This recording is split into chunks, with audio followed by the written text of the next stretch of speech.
살아계신 하나님 아버지, 감사와 찬송과 영광을 올려드립니다. 아멘. 오늘도 저희들에게 생명을 주시고 새날을 허락하시고 오늘 한 날을 허락하시되 하루를 시작하며 이 아침에 아버지 앞에 나와 아버지 집에 나와 주님의 몸된 교회에 이 은혜의 보좌 앞으로 나와 하나님께 예배드리며 저희들의 마음을 올려드리며 저희들의 기도와 찬양을 드리며 생명의 말씀을 전하고 듣는 자리로 저희들 인도하시니 아버지 감사합니다. 아멘. 이 시간 하나님 앞에 나온 한 심령들에게 하늘문을 여시고 진리의 성령으로 이 시간 임하셔서 아멘. 하나님의 말씀을 들을 때에 하나님 아버지의 말씀으로 듣고 보고 받을 수 있도록 아멘으로 화답할 수 있도록 아멘. 성령 하나님 임마누엘로 함께해 주옵소서. 아멘. 아버지, 귀가 있으나 듣지 못하고 눈이 있으나 보지 못하고 입이 있으나 말하지 못하고 성령 마음이 있으나 하나님의 영을 받지 못하는 그러한 안타까운 일이 없도록 주여. 성령 하나님 임마누엘로 함께하여 주옵소서. 아멘. 예수 그리스도 이름으로 축복하며 기도 올리옵나이다. 아멘. 아멘.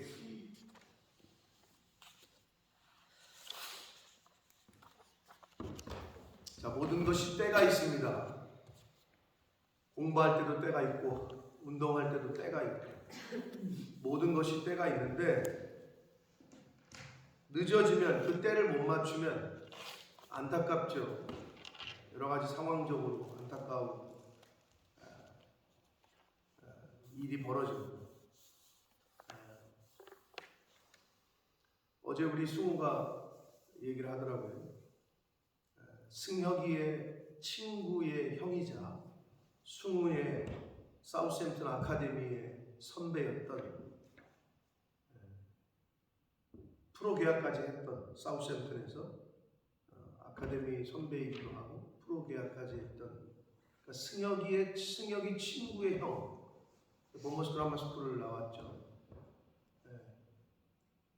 그랬는데 이제 그 동생도 축구 선수고 형도 축구 선수인데 그 형이 이제 사우스햄튼에서 프로 계약까지 했던 유망주였는데 프로 계약할 당시에 18인가 19살 때 이제 암이 발견이 됐고 혈액 암인가 뼛속의 암인가 그때로부터 투병 생활을 시작하다가 어제 그제 하나님의 부르심을 받았습니다. 그러면서 제 승우가 벤콜이 어제 그제 그러니까 어제 얘기하니까 어제 죽었다 이렇게 표현을 하더라고 얘기를 하더라고요. 그러면서 이제 거기에 뭔가 글이 올라왔나 봐요. 근데 벤콜이 죽을 때쯤에 하나님을 알고 영접을 했다 이렇게 얘기를 하더라고요. 더 자세한 건 모르겠습니다. 아무튼 우리도 알고 있던 친구인데 투병 생활을 하고 있다는 건 알았는데 하나님을 언제 알았는지 모르나 죽기 전에라는 표현을 승우가 쓰던데 다 때가 있는 것 같아요. 근데 사람들이 죽을 때가 되면은 그리고 이제 죽음이 가까워오면은 그때서야 죽음에 대해서 생각하고 그때서야 자기 인생을 되돌아봅니다. 그러나 그때는 너무 늦어요. 너무 안타깝죠. 왜? 시간이 얼마 안 남았습니다. 근데 우리들도 마찬가지예요. 우리가 아직 의사 선생님으로부터 또는 하나님으로부터 너 몇 월 며칠 날까지다 이런 걸 못 들었으니까 그렇지. 그러나 다 때가 있어요. 하나님의 부르심을 받을 때. 근데 너무 늦기 전에 우리가 좀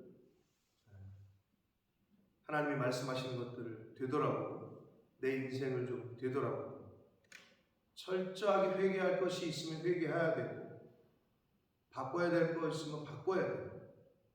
돌이켜야 될 거 있으면 돌이켜야 되는데 죽기 전에 한다는 것은 뭐 그럴 수도 없고 좀 안타깝죠. 다 때가 있는 거다 라는 생각을 어제 다시 한번 승우의 얘기를 들으면서 언제 그 친구가 하나님을 또 예수 그리스도를 영접했는지 모르나 근데 아빠 벤콜이 죽기 전에 하나님을 알았다고 영접했다고 뭐 이렇게 그런 말을 하더라고요. 젊은 나이에 정말 전도 유망한 사우샘튼에서도 아주 조기에 프로 계약을 했던 친구였는데 너무 안타까운 건 그 프로 계약을 할 때쯤 발견이 됐어요. 그 병이. 그러다가 이제 투병 생활을 하다가 어제 그제 하늘나라로 갔습니다. 그러니까 매일매일 우리가 하나님 앞에 나오는 이유는 그 때를 너무 놓치지 않기 위해서 우리가 하나님 앞에 나오는 거고, 그리고 하나님 주시는 말씀을 통해서 좀 변화되고 바꿔가고 고쳐가고 그러기 위해서 우리가 나오는 것임을 잊지 마시고, 이 자리를 지킬 수 있음에 하나님 앞에 감사하는 저와 여러분 되시기를 축복합니다. 아멘. 자, 하나님께서 왕국에서의 40년, 광야에서의 40년, 하나님께서 정하신 때가 참에 드디어 모세를 애굽의 출애굽의 지도자로 세우시게 됩니다. 그래서 모세와 아론이 이제 바로 앞에 서게 되고, 그래서 하나님의 뜻을 이제 수행하게 됩니다.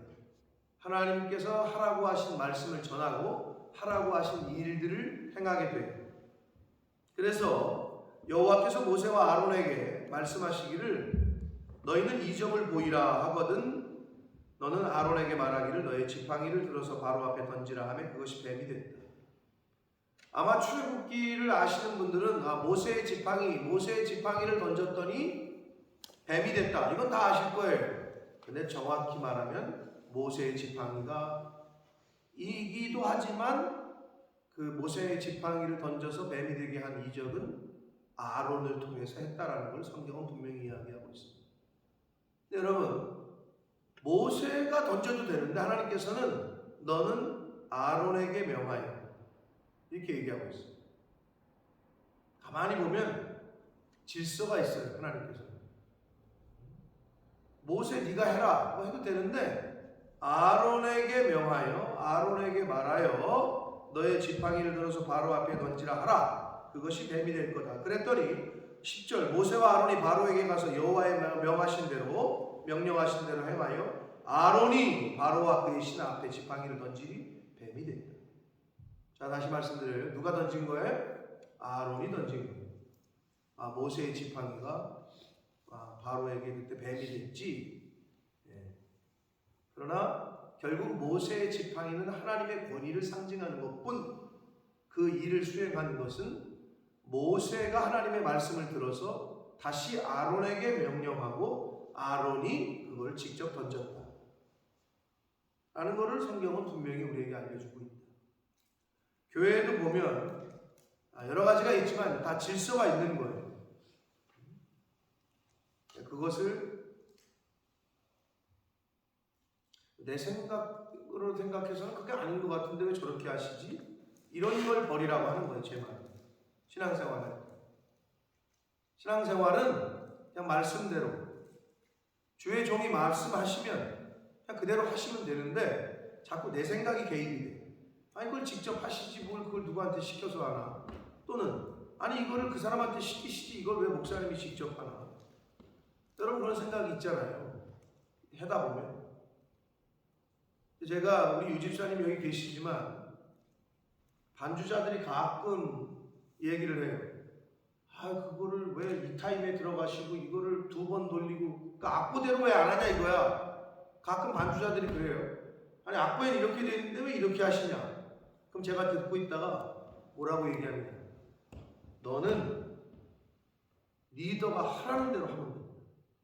3번을 돌리건 2번을 돌리건 1번을 돌리건 아니면 중간에 끊건 리더가 하라는 대로 하면 된다. 너가 그게 역할이다. 제가 한 3-4번 얘기를 해요. 왜 자꾸 이걸 악보대로 안 하냐는 식으로 얘기를 해요. 중요한 건 뭐예요? 리더가 몇 번을 돌리건 또는 어느 때 들어오건 그건 리더가 하라는 대로 하면 돼요. 그게 반주자의 역할입니다. 그게 굉장히 중요한 거예요. 근데 어디서도 마찬가지, 어느 조직에서도 그게 안 되면 사회에서도 조직 생활을 할 수가 없어요. 어디서든 마찬가지. 저도 가만히 읽다 보니까 모세가 지팡이를 던진 게 아니구나라는 걸 새삼 또 이 본문 속에서 깨닫게 됐어요. 하나님께서는 모세에게 말씀하셨고 모세는 아론에게 명해서 아론이 지팡이를 던졌다. 자, 그런데 중요한 건 바로의 그 데리고 있던 신하들, 요술쟁이들, 마술사들도 똑같이 그걸 행해요. 바로 입장에서는 야 우리 애들도 그거 할 수 있어. 불러다가 그걸 했더니 진짜 뱀이 되네요. 그러니까 바로 입장에서는 야 그거 아무것도 아니야 뭐 이럴 수 있겠죠. 자기의 신하들도 그걸 하니까. 여기서 근데 이제 중요한 또 말씀은 아론의 지팡이가 그들의 지팡이를 삼켰다 라고 되어 있잖아요. 그러니까 아론의 지팡이, 즉 아론이 던졌던 지팡이의 그 뱀이 바로의 신하들의 요술사들의 마술사들의 뱀을 집어 삼킨 거죠. 그럼 그거를 보고 이게 이런 암시가 있구나 그거 깨달아야 되는데 이 바로가 마음이 완악하여 이래요. 마음이 완악하여 그들의 말을 듣지 아니하니 여호와의 말씀과 같다 이렇게 되어 있습니다.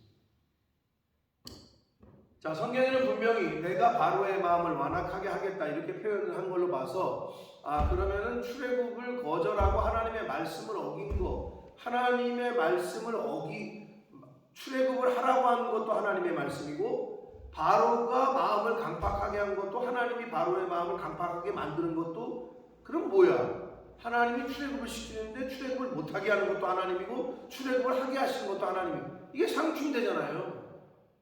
문자 그대로 해석하면. 근데 제가 그게 아니라고 분명히 말씀드렸어요. 즉 바로의 마음은 이미 완악하고 교만한 그 상태 그대로를 그냥 두신 거예요.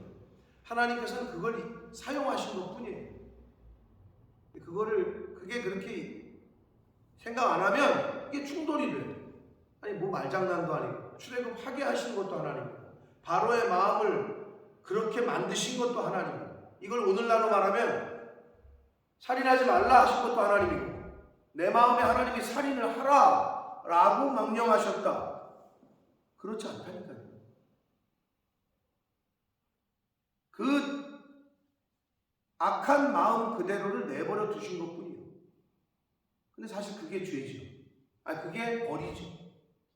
하나님께서 우리의 마음을 바꾸시고 변화시켜 주셔야 되는데 우리의 욕심과 우리의 교만과 우리의 죄성 그대로를 그냥 내버려 두시면 유기하시면 우리는 그렇게 살 수밖에 없는 존재들이에요.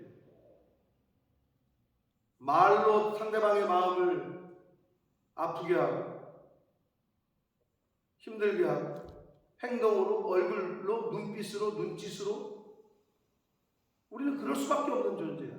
그렇게 살 수밖에 없는 존재야. 그걸 그대로 두잖아요? 그럼 우리는 이 세상을 살아갈 때 힘들어요. 성령께서 말씀하셔서 내 마음을 만지시고 변화시키고 바꿔지고 그게 은혜인데 너 그래 네 마음대로 살아봐라. 너 네 뜻대로 네가 하고 싶은 대로 살아봐라. 이렇게 두잖아요. 그럼 그게 벌이라. 자, 그래서 몇 번 나와요. 하나님의 말씀하신 대로 여호와의 말씀과 같더라. 여긴 이렇게 나오지만 하나님이 바로의 마음을 강팍하게 하사 이런 표현이 나와요. 그러면 하나님이 바로를 그렇게 한 거지 바로는 잘못이 없네 라고 생각이 되냐 충돌이 되거든요. 근데 그게 아니고 바로의 교만함과 강팍한 마음을 하나님이 그대로 사용하신 것뿐이다. 이렇게 생각하시고 그 본문을 읽고 들으셔야 됩니다. 자, 결국은 지팡이가 뱀으로 되는 것으로는 바로가 일단 하나님의 말씀에 순종을 하지 않아요. 자, 그러자 하나님께서 여호와께서 모세에게 이르시되 바로의 마음이 완강하여 백성 보내기를 거절합니다. 여러분께서 이 완강하다, 강팍하다 이거는 신약 성경에 나오는 밭으로 마음을 밭으로 비유잖아요. 길가밭, 돌짝밭. 길가는 딱딱하잖아요. 여러분 삽질해 보셨는지 모르지만 딱딱한 밭에는 삽이 안 들어가요. 손에 물집만 생겨요. 그건 일을 하지 말아야 돼요. 딱딱한 밭에는 씨도 뿌려도 소용없어. 그죠? 우리의 마음이 완강하고 강팍하잖아요. 아무리 하나님의 말씀의 씨앗이 던져져도 뿌려져도 그런 마음밭에 있는 사람의 마음에서는 말씀의 뿌리가 내려지지도 않고 열매가 자라지도 않아요. 그래서 중요한 건 이 마음의 밭이 물렁물렁해지고 비가 한번 내려야 삽질하기가 좋다. 물렁물렁해지니까. 그런 우리 마음밭이 과연 어떤가? 완강하고 강팍하고 딱딱하면 말씀이 들리지가 않아요. 말씀의 씨앗이 뿌려지지도 않거니와 뿌리를 내리지도 않아요. 그 사람이. 그러니까 그게 중요해요. 그래서 내 마음밭을 갈아엎는 게 중요해요. 그런데 마음밭을 갈아엎을 때 마음이 갈아엎는다는 그 표현은 힘들죠. 내 마음밭을 갈아엎는다, 뒤집는다. 쉽게 해서 여러분의 집안을 완전히 다 뒤집어 놓는다. 뭐 할 때? 청소할 때. 가만히 두면 편해. 근데 이걸 다 뒤집으려면 힘들어. 집을 청소할 때도 힘들고 뭐 이사할 때도 힘들듯이. 근데 마음을 갈아엎는다는 건 굉장히 힘들어요. 나라는 내 자아를 꺾어야 돼요. 그러니까 힘들거든요. 그러니까 사람들이 그거 안 하는 거예요. 갈아엎어야 돼요. 그게 어렵지. 그게 쉽지 않지. 근데 이제 그게 신앙생활이고 그거 하라고 하나님께서 우리에게 말씀을 주시는 거고 그거 하라고 하나님께서 우리를 교회로 부르시는 거예요. 자, 마음이 완강하여 백성 보내기를 거절합니다. 우리의 마음이 완강하면 하나님의 말씀 듣기를 거부합니다. 똑같아요.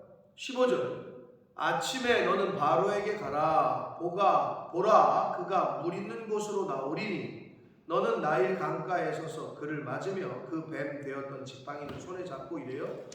자, 그러면 아침에 너는 바로에게 가라. 그가 물 있는 곳으로 나온다. 바로 왕이 왜 물 있는 곳으로 아침에 나갔을까요? 산책? 그건 아니고요. 이 이집트에 있는 이 나일 강은 그들에게 있어서는 우상이고 신이었어요. 어머니 강이라고 불렀어요. 그들은. 여러분 아시는 대로 인류의 문명은 인류의 4대 문명 기억나시죠? 많이 들어보셨죠? 메소포타미아 문명. 또 어디죠? 인더스 문명. 황하. 또 어디죠? 하나는 여기 나오는 이집트 문명. 이 4개란 말이에요. 다 강을 끼고 메소포타미아는 티그리스 강, 유프라테스 강. 그러니까 오늘날의 이라크 지역이고요. 인더스 문명은 말 그대로 인도의 인더스 강. 그리고 황하, 중국의 황하강. 이집트는 나일 강. 이 강을 끼고 인류의 사람들이 모여 살았다고 해요. 왜? 물은 생명이니까. 물이 없으면 죽으니까. 강을 끼고. 그래서 그 당시에는 물이 강이고 신성시였거든요. 오늘날에도 그렇잖아요. 인도의 그 인더스강. 사람들이 그 더러운 쓰레기 막 떠다니는데 거기 들어가서 물로 막 씻고 막 하잖아요. 오늘날에도 그래요. 이 당시에도 그랬단 말이에요. 그래서 바로왕이 아침에 물가로 갔다는 거는 뭐 하러 갔겠어? 제사 드리러 간 거죠. 자기의 그 신에게 가서 제사 드리러 간 거예요. 오늘날로 말은 뭐예요? 우리지 우리. 새벽에 지금 하나님 앞에 나와서 예배 드리는 거지. 기도하고 말씀을 들으러. 그런 거죠. 여러분 아시겠지만 본모스에서도 길거리에 다니다 보면 열심히 있는 사람들이 누구요? 여호와의 증인. 어쩜 그렇게 가는 곳마다 골목골목에 두 사람씩 2인 1조요. 그 사람들은 항상 2인 1조. 성경적이죠? 성경적이에요? 성경적이 아니에요?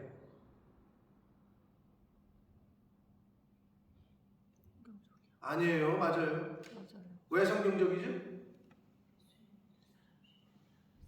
예수님이 제자들을 보낼 때 어떻게 했어요? 혼자씩 안 보냈어요. 신방도 그래서 혼자 가면 안 되는 거예요. 혼자 가면 꼭 사다리 틈을 타요. 혼자 가면 무슨 일이 벌어졌는지 증인이 없잖아. 목사님이 혼자 가잖아요? 베레벨 일이 많아요. 목사님이 나를 만졌다는 둥, 갔더니 막 옷 벗고 기다린다는 둥. 여러분 부흥회 갔을 때 부흥회 강사님들 그 굉장히 여러 스토리가 많아요. 숙소에 갔더니 들어와서 기다리고 있다는 둥. 많아요 그런 일이. 그러니까 이재롱이나 정명석 같은 사람이 나오는 거예요. 자, 둘씩 있는 건 굉장히 성경적인 거예요. 두 사람이 딱 버티고 있어. 여러분 보셨겠지만 여호와의 증인. 아주 옷도 그냥 잘 차려입고 넥타이 딱 매고 여자들은 드레스 딱 차려입고 이렇게 서 있어 항상. 다 이단이야. 근데 요즘은 한국도 마찬가지예요. 요즘은 정통 기독교인들은 거의 노방전도 안 합니다. 여러 가지를 생각하게 해요. 하여튼 열심은 대단해. 예나 지금이나 사이비 이단은. 지금 이 바로도 나일강 어머니 강에 예배 드리러 제사 드리러 간 거예요. 하물며 저희이겠어요? 하나님을 믿는 저희들이 하루를 주신 하나님께, 이 한날을 주신 하나님께, 생명을 주신 하나님께 찬양과 기도와 감사를 드리러 아침에 교회에 오는 건 너무나도 당연합니다. 열심은 사실은 사이비 집단보다 우리가 더 많아야 되잖아요. 근데 그게 잘 안 된다. 아무튼 열심을 내야 된다. 이 바로도 그랬단 말이에요. 자, 그러자 그에게 이르기를 뱀 되었던 지팡이를 손에, 지팡이는 하나님의 권위를 상징하는데 능력을 상징하고, 바로에게 이르기를 히브리 사람의 하나님 여호와께서 나를 왕에게 보내 이르시되 내 백성을 보내라. 그러면 그들이 광야에서 나를 섬길 것이다. 몇 번 제가 강조합니다. 하나님이 왜 이스라엘 백성을 자유롭게 하신다고요? 왜 우리에게 자유를 주셨다고요? 예배하기 위해서. 계속 나와요. 내 백성을 보내라. 그러면 그들이 나를 섬길 것이다. 8장 1절 보세요. 성경 있는 사람들. 여호와의 말씀에 내 백성을 보내라. 그들이 나를 섬길 것이다. 8장 20절 내 백성을 보내라. 그러면 그들이 나를 섬길 것이다. 9장 1절 내 백성을 보내라. 그들이 나를 섬길 것이다. 9장 13절 내 백성을 보내라. 그들이 나를 섬길 것이다. 10장 3절 내 백성을 보내라. 그들이 나를 섬길 것이다. 여기 계속 이미 알려주고 계셨다고. 출애굽의 목적을. 그럼 하나님께서 우리를 왜 구원하셨고, 우리를 왜 예수 믿게 하시고, 우리에게 왜 진리를 주셨다? 우리 영혼을 왜 진리로 자유케 하셨다? 하나님께 예배하라고. 그러니까 이 주일 성수와 하나님께 예배하는 것은 그 어떤 것과도 타협해서는 안 되는 거예요. 우리를 구원시키신 목적은 그거예요. 하나님께 예배하게 하기 위해서. 하나님께서 이스라엘 민족을 지금 이런 기적과 이적을 통해서 해방을 시키시는 이유는, 출애굽을 시키시는 이유는 계속 강조를 해요. 내 백성이 나를 섬길 것이다. 예배할 것이다. 그러기 위해서 이런 기적과 이적을 베푸시는 거라고요. 왜 예수 그리스도를 이 땅에 보내서 십자가에 죽게 하셨느냐? 우리를 통해서 예배 받으시기 위해서, 우리를 예배하게 하시기 위해서, 하나님께 예배하기 위해서. 그러니까 예배가 그렇게 소중한 거예요. 그러니까 예배에 생명을 걸어야 되고 목숨을 걸어야 돼요. 사실 옛날 분들은 그랬다니까. 그게 생명이고 목숨이었다. 그런데 예배하러 준비하는 것도 그렇고 예배하러 나올 때도 그렇고 우리가 우리의 모습을 좀 살펴야 됩니다. 17절 봅니다. 여호와가 이같이 이르노니 내가 이로 말미암아 나를 여호와인 줄 알 텐데 그 어떤 것이냐 그것이 내가 내 손에 지팡이로 나일강을 치면 그것이 피로 변하고 나일강의 고기가 죽고 그물에서 악취가 날 것이다. 한마디로 나일강이 피로 변하는 재앙을 내리신다. 근데 여기서 중요한 포인트가 있어요. 내가 내 손에 지팡이로 나일강을 치면 이라고 되어 있어요. 25절 보세요. 여호와께서 나일강을 치신 후에 이렇게 되어 있어요. 그렇죠? 25절에 그죠?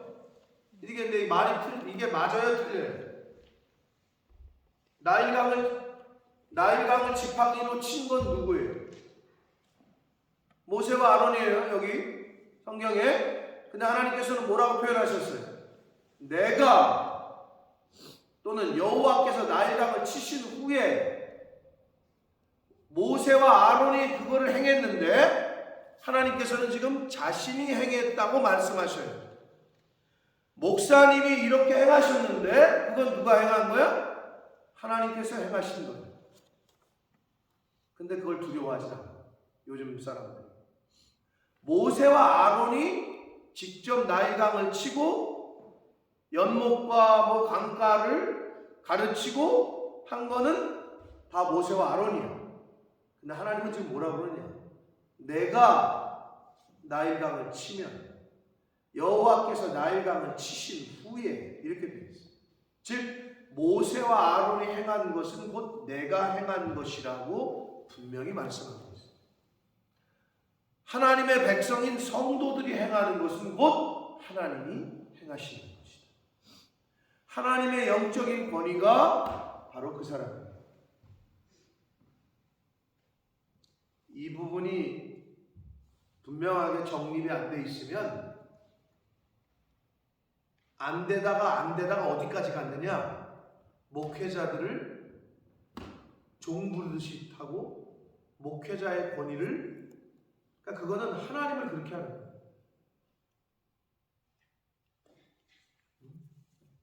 이게 하늘 무서운 줄 모른다는 표현이 거기서 나오는 거죠. 그걸 어떻게 감당하려고? 근데 여기서 분명히 말씀하시잖아요. 모세와 아론이 행한 건 곧 내가 행하는 것이다.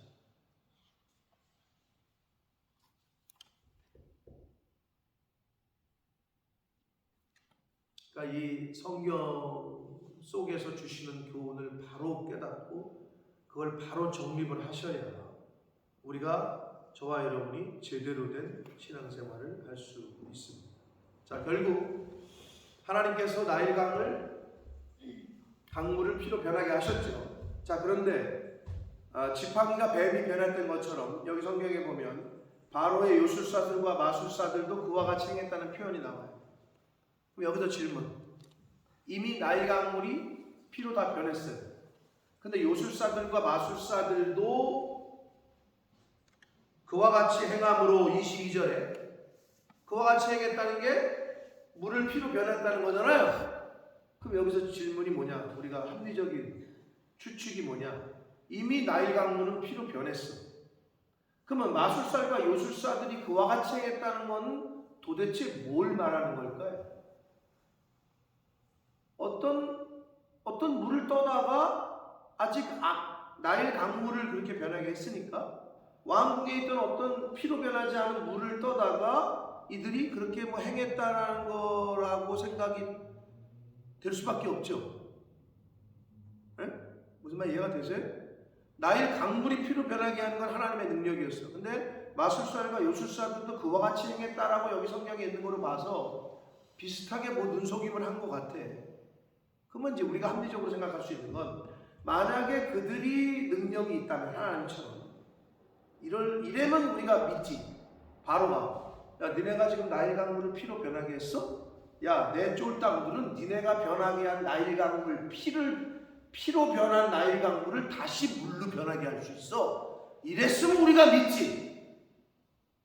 근데 여기서 마술사들과 요술사들이 그와 같이 행했다라는 것은 바로의 눈을 속인 거예요.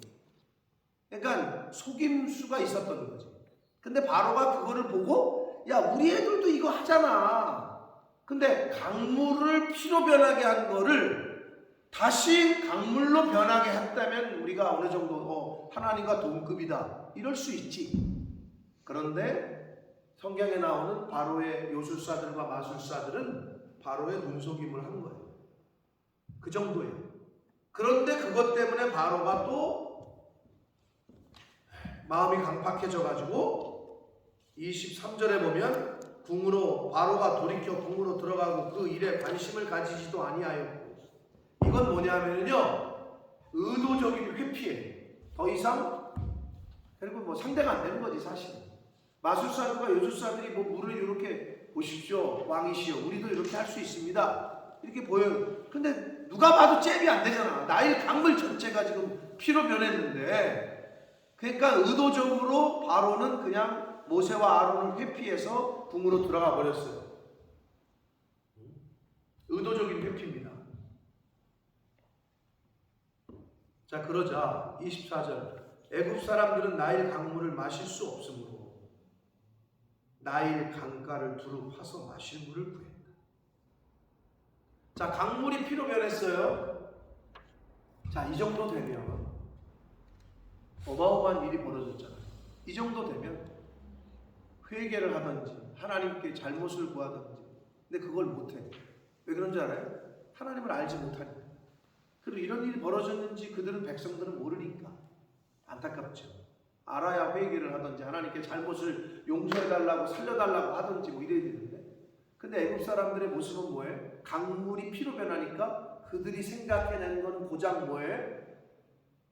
강가를 팠다 그랬잖아요. 뭐 한 거야? 지하수를 판 거지. 자, 이게 교훈이 주는 교훈은 뭐냐? 인간이 얼마나 어리석으냐? 강은 생명이었고 물은 생명이었고 오늘날로 말하면 사람들이 생명적으로 여기는 게 뭐예요? 생명처럼 여기는 게 돈이란 말이야. 그러면 그 돈이 다 못 써지. 완전히 쉽게 얘기하면 망했다 이 칩시다. 부도가 나고 사업이 망했어. 쫄딱 망했어. 즉 물이 피로 변했으니까 못 먹으니까. 그거하고 준하는 게 오늘날에는 완전히 뱅크럽이 되고 완전히 망했어. 이거랑 똑같은 상황이야. 그러면 그때 어떻게 해야 돼? 두 손 들고 하나님 앞에 와야지. 근데 어떻게 그거 안 한다는 거야. 그거 안 하고 뭐 하는 거야? 지금 강가를 판다는 거야. 자기들이 뭔가를 하려고 이 집 저 집에 다니면서 돈을 꾸던지 아니면 훔치던지 사기를 치던지. 우리 망했으니까 이제 어떡하지? 야, 일확천금을 뭐 가서 도박을 하던지. 그게 강가를 판다는, 애굽 사람들의 강가를 판다는 그 모습이에요. 이제 갈 데 없으면 두 손 들고 하나님 앞에 와야 되는데 그걸 못해. 이들이 강가를 파고 있어. 거기 판다고 그러면 뭐 샘물이 나오냐고. 하나님께 왔어야 되는데. 근데 몰라. 일반 세상 사람들이 그렇다는 거예요. 그들이 왜 그렇게 가족이 붕괴되고 사업이, 그리고 왜 오늘 뉴스에 보니까 전남 영광인지 뭐 어딘지 안에서 문에 밖에서 들어가는 흔적이 없는데 일가족이 다 죽은 채로, 자식 셋이고 엄마 아버지 누가 죽이고 죽었겠지. 이제 경찰이 조사 중인데 밖에서 침입한 흔적은 없고. 근데 자식들 둘은 뭐 장애가 좀 있었고 뭐 어쩌고저쩌고. 그리고 아버지는 성범죄 피의자, 누구를 동네를 성폭행을 했나봐. 경찰 출두를 앞두고 있는 상황에서 두문 불출하니까. 그리고 창문에 피가 뭐 보였대나. 그래서 신고했더니 따고 들어갔더니 다 죽어있네. 칼에 찔려서. 이제 아버지가 죽였던지 다 죽이고 자기도 죽은 거예요. 그런 일이, 별의별 일이 지금 많이 벌어지고 있어요. 우리 주변에서. 하나님을 몰라. 자기 생각대로 살다 보면 결국은 멸망, 결국은 영원한 파멸. 이들이 나일 강물이 변했다는 건 이제는 끝났다는 거예요. 자기들이 신처럼 여기던, 자기들이 신으로 모시고 있던 강물이 피로 변했으면 좀 심각성을 가져야 되는데, 심각성은커녕 강 옆에 있는 강가를 땅을 타고 있는 이 모습이 뭐냐? 세상에서 진리를 찾고 세상에서 뭔가 평안을 얻고 세상에서 뭔가 잘 먹고 잘 살기를 원하는데 망하고 사기당하고 이리 치고 저리 치고, 그런데도 하나님 앞에 나오지를 못해. 왜? 길을 몰라. 그러니까 강가를 파고 있는, 세상에서 다른 길을 찾고 있는 그들의 모습과 똑같다는 거예요. 안타깝죠? 물질주의, 그 주변을 서성이는 오늘날의 인간들의 모습이라는 거예요. 나의 강가를 파고 있는 모습. 여호와께서 나일 강을 치신 후 이래가 지나. 나일 강물이 피로 변하고 7일이 지납니다. 그러니까 완전한 심판을 의미하고, 완전수니까 7일 동안. 나일 강은 다시 한번 말씀드리지만 그 사람들에게 있어서는, 애굽 사람들에게 있어서는 신처럼 여기던 곳이었어요. 그런데 그들의 신이 어떻게 못하네. 사실 이 10가지 재앙을 좀 분석을 해보면, 나중에 마지막 가서 제가 좀 결론적으로 얘기하겠으나, 그들이 섬기고 있던 신과 아주 밀접한, 자, 개구리 재앙 나오죠? 이제 나오거든요, 뒤에. 개구리는 그들의 다산, 이게 출산, 그런 신이었어요, 개구리. 근데 하나님이 그들이 섬기는 신으로 재앙을 내린 거죠. 왜냐하면 개구리 형상을 신으로 섬겼거든. 그러니까 이 10가지 재앙에는 또 하나님의 여러 가지 그 의미와 교훈이 있어요. 그거를 이제 차차 가면서 말씀드리겠습니다. 첫 번째로 하는 것이 나일 강. 그들이 신성시 여기고 생명처럼 여기던 그 나일 강을, 우상으로 섬기던 나일 강을 물피로 변하게 한 하나님의 심판입니다. 사랑하는 성도 여러분, 오늘날에도 이 물질주의, 물질 만능주의 주변을 계속 서성이는 사람들이 있어요. 물질의 주인, 생명의 주인이 하나님이신데 그걸 알지 못해서 피로 변한, 이미 다 망한, 그런데도 그 주변을 서성이고 있는 많은 세상 사람들이 있어요. 그래봤자 소용없어. 서두에 말씀드렸습니다. 하나님의 은혜로 저희는 진리를 알았고 복음을 들었고 하나님께로 나아갈 수 있는 길을 알았고, 하나님의 은혜로 지금 이 아침에 저와 여러분이 이 자리에 나와 있습니다. 왜 교회로 나아오고 왜 하나님께로 나아오십니까? 그래야 내가 복을 받을 것 같으니까? 그래야 내 자식이 복을 받을 것 같으니까? 그건 아니잖아요, 그죠? 그거는 우리가 구하지 않아도 하나님께서 알아서 책임지시는 거고, 우리의 목적은 하나님께 예배하기 위해서, 우리의 목적은 하나님께 찬양하기 위해서 우리가 주일마다 아침마다 나와요. 근데 교회에 와가지고 왜 그 목적 이외의 것들에 관심을 갖고 그 이외의 것들 때문에 서로가 힘드냐? 그냥 하나님 앞에 예배 드리는 게 목적이야. 그래서 우리가 나온 것 뿐이야. 근데 그 이외의 것들에 관심이 너무 많아. 우리가 교회로 나오는 이유는 하나님께 찬양하기 위해서, 하나님께 예배하기 위해서. 그게 처음이고 끝인 줄 믿습니다. 그러니까 다른 것들에 마음 쓰지 마시고, 다른 거에 신경 쓰지 마시고, 그걸로 인해서 예배가 방해되거나 그 예배를 훼손시키거나